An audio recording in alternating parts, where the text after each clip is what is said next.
good morning and welcome to the Breakfast News. I'm Tracy Shilshi and here are the headlines.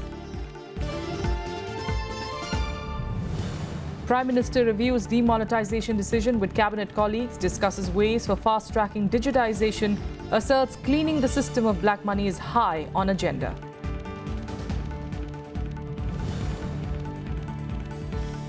Rahul Gandhi to hit the streets to highlight problems faced by people following demonetization, to hold 2 public meetings in Uttar Pradesh this month.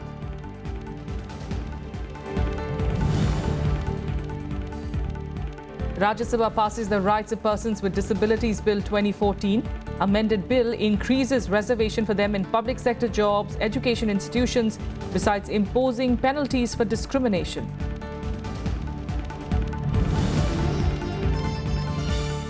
Pakistan to approach India by month end to address concerns over the Indus Waters Treaty after World Bank paused separate processes initiated by the two sides to resolve matters.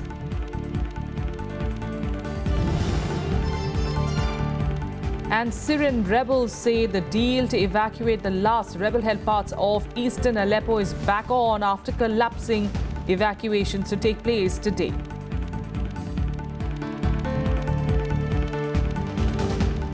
Prime Minister Narendra Modi reviewed his government's decision to demonetize the 1,000 and 500 rupee notes, and this review was held with his cabinet colleagues on Wednesday evening. Ways to fast-track digitization to enable larger cashless transactions was also discussed during the review. The issue was not on the agenda during the cabinet meet, and therefore the PM had to initiate the topic later and discussed, in fact, post the meeting.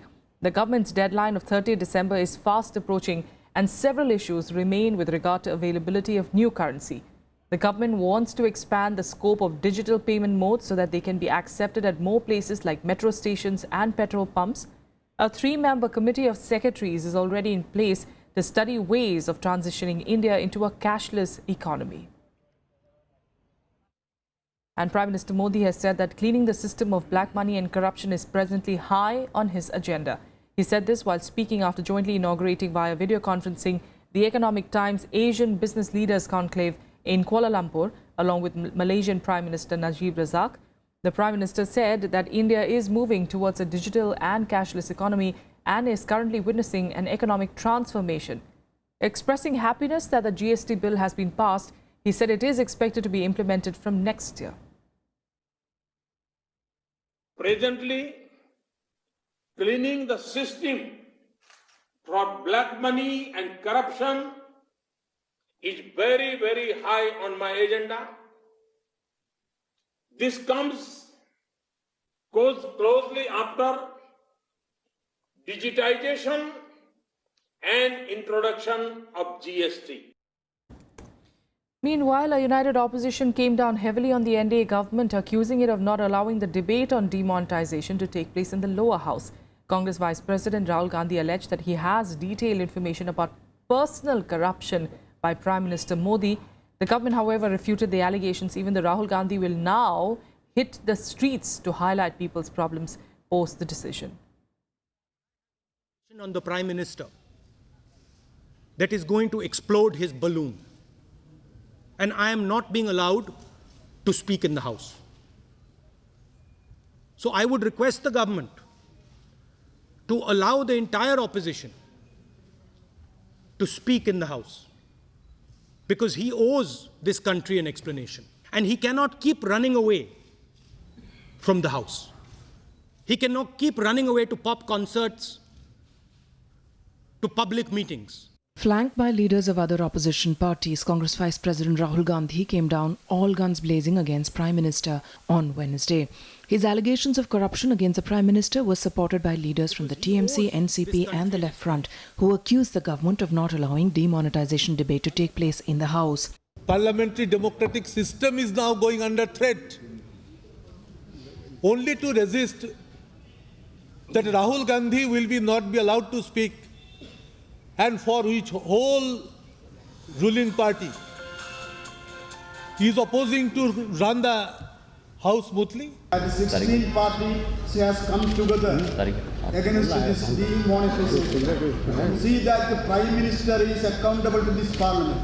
He is an elected Prime Minister. And we, the MPs, are accountable to the people. You know that the Prime Minister is not ready to come in the Parliament. He has the time to visit almost all the nations, you know.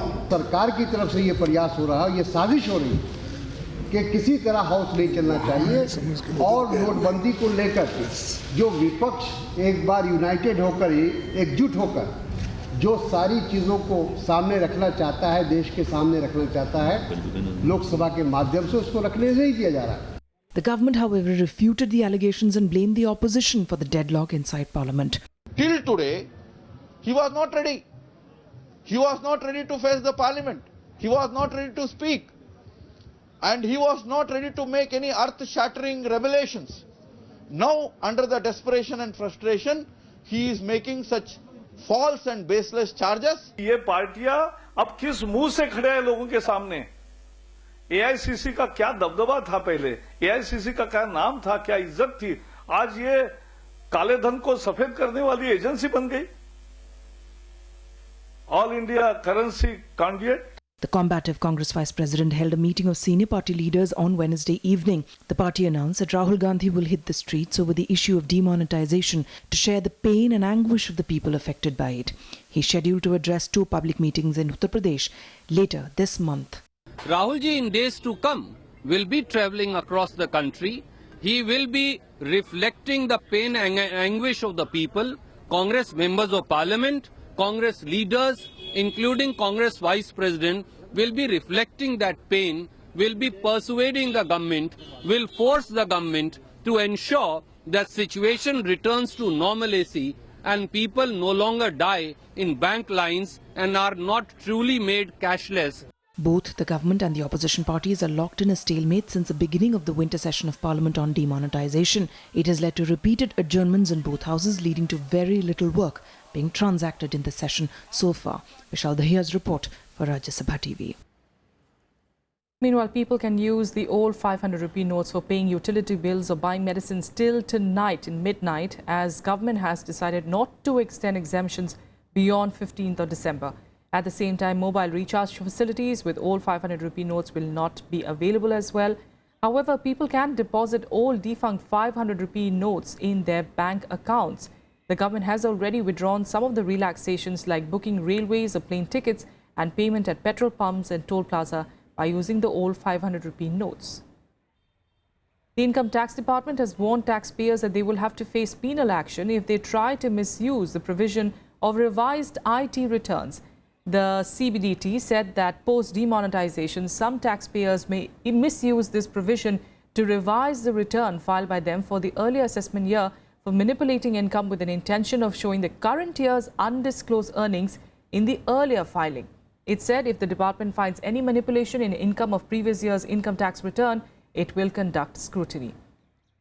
A Pakistani national was also arrested in fake currency notes of scrapped 500 rupee notes of the face value of 50,000 rupees was seized from him at the Surat railway station. Police seized 100 fake notes of old 500 rupee note denomination notes from him.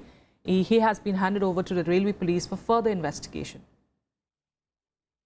Delhi police also raided a hotel in central Delhi and recovered 3.25 crores in demonetized notes from 5 men who were allegedly involved in collecting black money from various Hawala operators in the national capital and delivering it in Mumbai for conversion to white.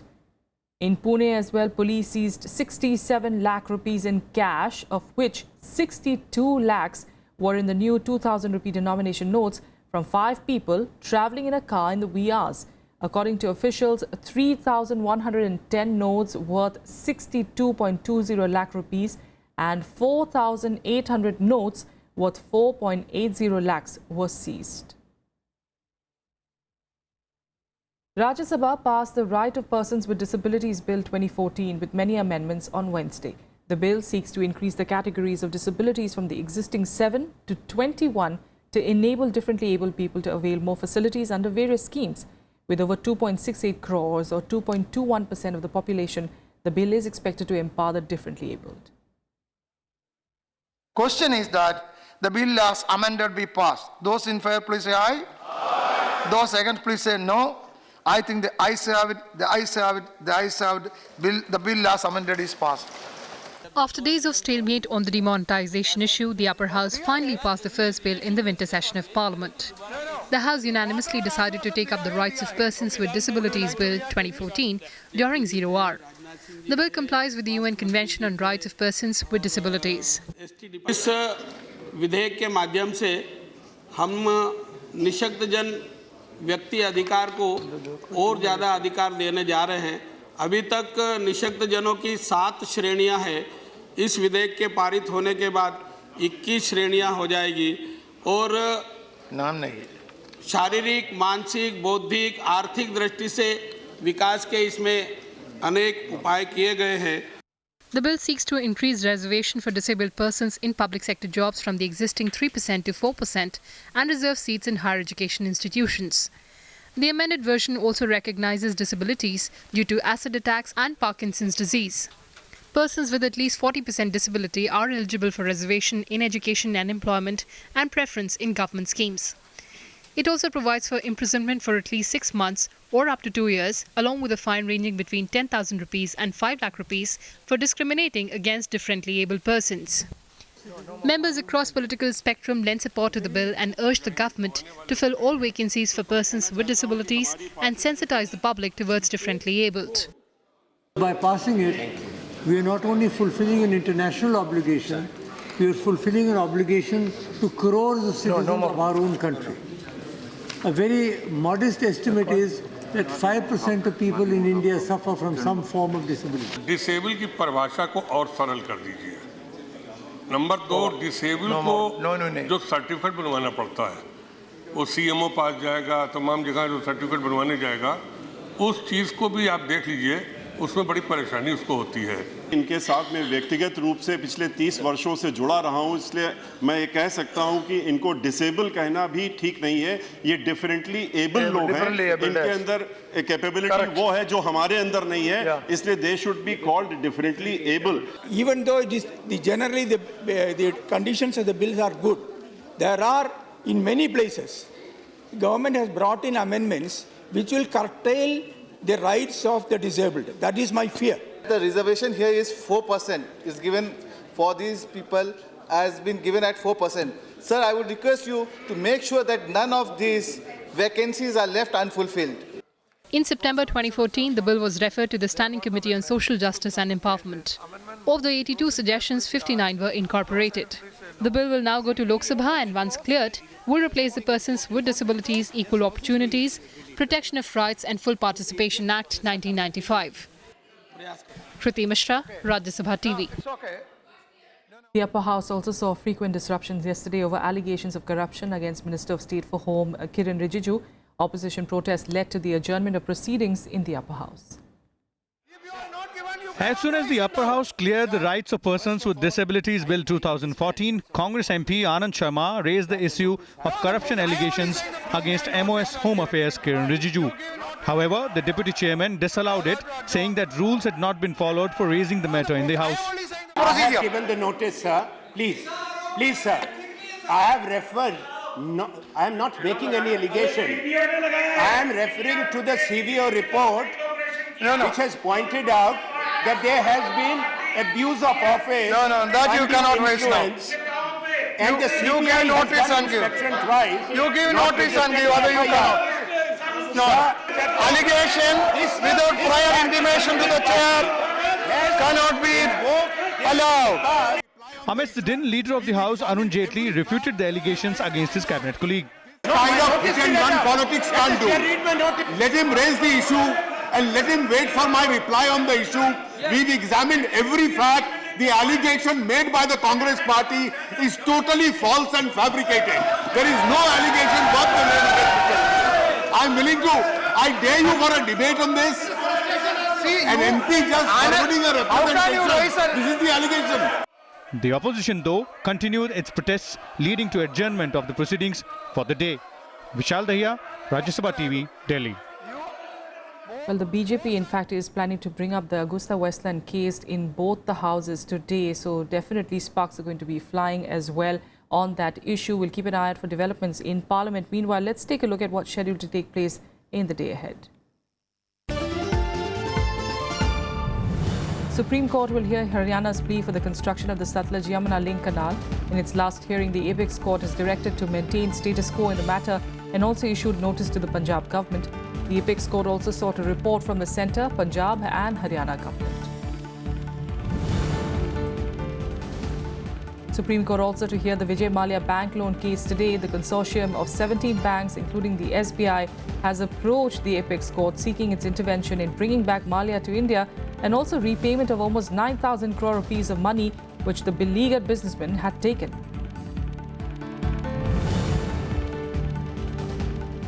The two-day summit of the European Union will begin from today in Brussels. Leaders of 28 member nations will discuss the most pressing issues, including migration, security, economy and youth and external relations.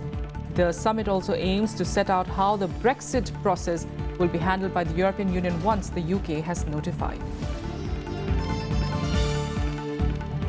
Without a quick break here, up next we're getting you more national and international news. Stay with us.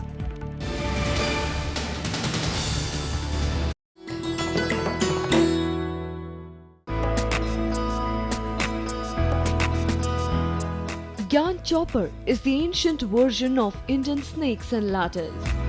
This intriguing game was popular among the old, the young and the rulers as well. The chopper has its origin in the Jain philosophy. It tells the story of virtue, symbolized by the ladders, rewarded, while the vices shown by the snakes are punished. Each square, in turn, also narrates some message of wisdom.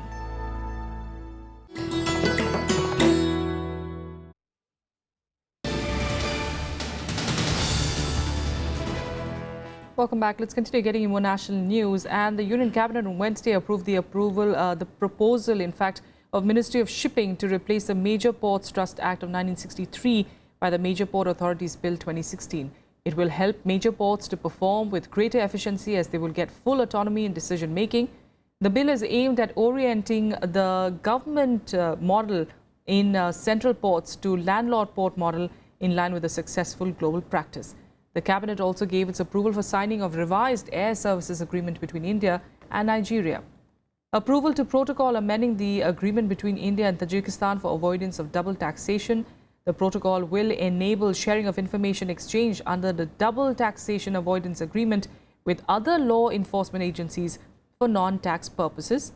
In another decision, the Cabinet cleared the signing of an agreement with Kyrgyzstan on cooperation in the area of agriculture and food-related industry as well as tourism. The Cabinet also gave its ex post facto approval to India's approach to climate change negotiations at the Conference of Parties to the UN Framework Convention on Climate Change held in Marrakesh last month. Meanwhile, Pakistan will approach India by the end of this month to address its concerns on the Ratle and Kishanganga projects under the Indus Waters Treaty. The move comes a day after the World Bank paused the separate processes initiated by India and Pakistan under the treaty to allow them to resolve their disagreements. Pakistan's Indus Water Commissioner is likely to establish a telephonic contact with his Indian counterpart by the end of this month to address Islamabad's concerns on the design of the projects. Pakistan said on Wednesday that it will again approach World Bank in February if India refuses to accept the demands for change in design of the projects or tries to use delaying tactics. Meanwhile, India on Wednesday finalized the details of a task force on the treaty, which will be formed within 1 week to stop river waters going waste in Pakistan. The Indus Waters Treaty of 1960 covers the water distribution and sharing rights of 6 rivers: Beas, Ravi, Satluj, Chenab, Indus and Jhelum. International news: and the US Federal Reserve has raised the benchmark interest rate by a 1/4 percentage point as expected.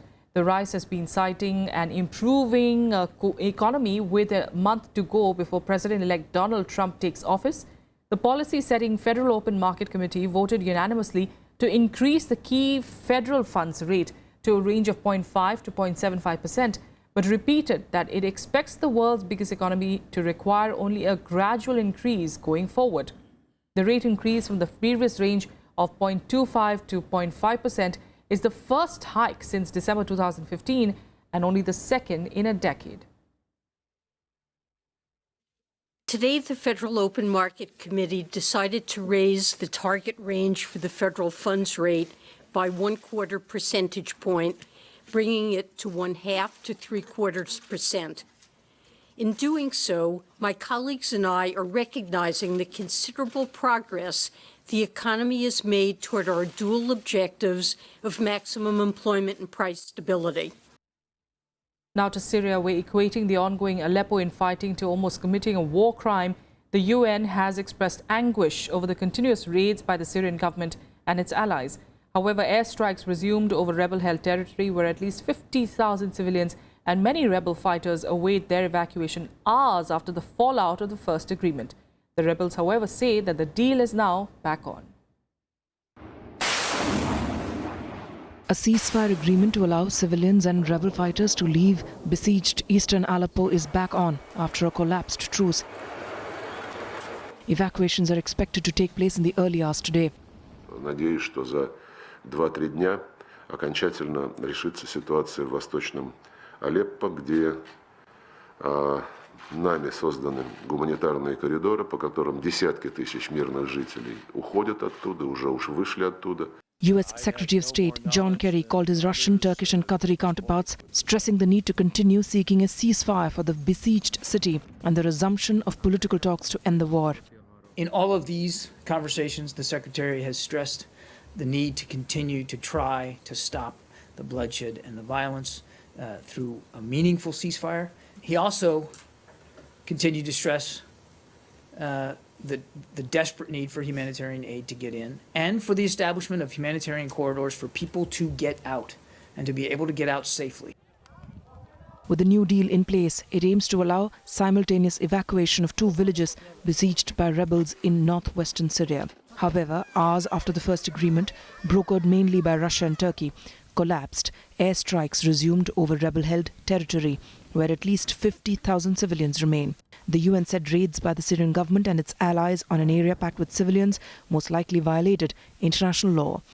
It's almost certainly a violation of international law and most probably war crimes that are being committed right now as we speak, because you cannot possibly distinguish between civilians and fighters in this way and under these circumstances when they're all packed in so close together.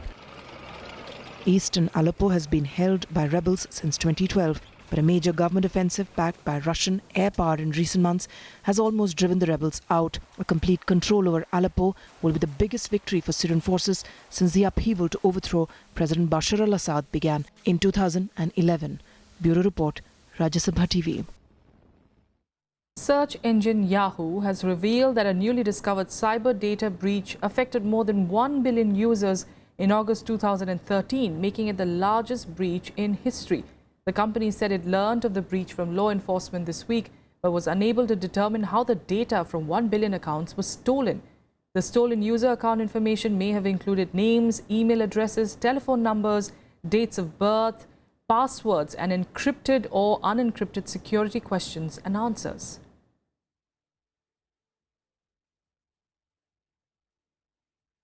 Back home, the Supreme Court is likely to pronounce its verdict today on the recommendations made by the Justice R.M. Lodha Committee for the removal of BCCI office bearers. The BCCI and all those related to the issue would be relieved to get additional time to make a stronger case for themselves. In the status report, the Lodha panel had sought a direction to appoint former Home Secretary G.K. Pillai as an observer to guide BCCI in administrative works, including awards of contracts, transparency norms, and holding of future domestic, international, and IPL matches. On the 21st of October, the Apex Court had frozen all financial transactions between the BCCI and state cricket associations by directing the Apex Cricket Body not to disburse any funds, even for match purposes, until they resolve to abide by the Lodha panel recommendations on reforms. And on to some on-field action, and here's a story that's melting hearts across the world. Almost a year after 5-year-old Murtaza Ahmadi's image wearing a Lionel Messi jersey made from a plastic bag went viral, the little Afghan boy made a special trip to Qatar and walked onto the pitch with the football superstar before a friendly between Qatar and Barcelona, and he refused to let go. We're leaving you now with those images.